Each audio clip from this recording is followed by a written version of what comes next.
আরে বড়া বোঝার চেষ্টা করো, ওকে যদি আধা ঘন্টার মধ্যে অপারেশন না করে তাহলে ওকে বাঁচাতে পারবো না, আউট অফ দুনিয়া হয়ে যাবে, কেল্লা ফতে হয়ে যাবে। এখানে 3 নম্বর রুমে 4 নম্বর বেডের পেশেন্টের লোক কে আছে? আমি আছি আমি। স্যার রোগীর তো খারাপ, ধরপর ধরপর লাফাইছে। বেশি লাফালাফি করলে বুকে 2 কিল দিয়ে শুয়ে দে। হ্যাঁ, তো তুমি পেশেন্টের কে? আমি আমার বোর স্বামী, বেটার বাপ আর মার ছেলি আর বাপের বেটা। আরে ও তো বুঝলি, তো বাপের বেটা যে ভিতরে আছে ধড়ফড় ধড়ফড় করে মুরগি লাফা করে লাফাচ্ছে, ও তোর কে হয়? যা বাড়া, ও আমার কে, আমি তুমি জানবা? তাইলে কে জানবে? কেনি গো বাড়া, তুমি জানবা?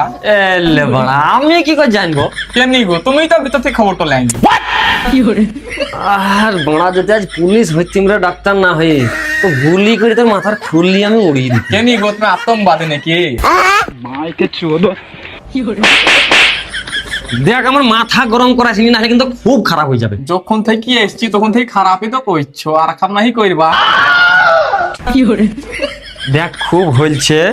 3 নম্বর রুমে 4 নম্বর বেডে পেশেন্ট আছে, ওইটা তোর কে হয় ওইটি বল আমাকে, দয়া করে বল ও আমাকে। তা ওটা আগে বুঝবা, ওটা আমার শ্বশুর গো।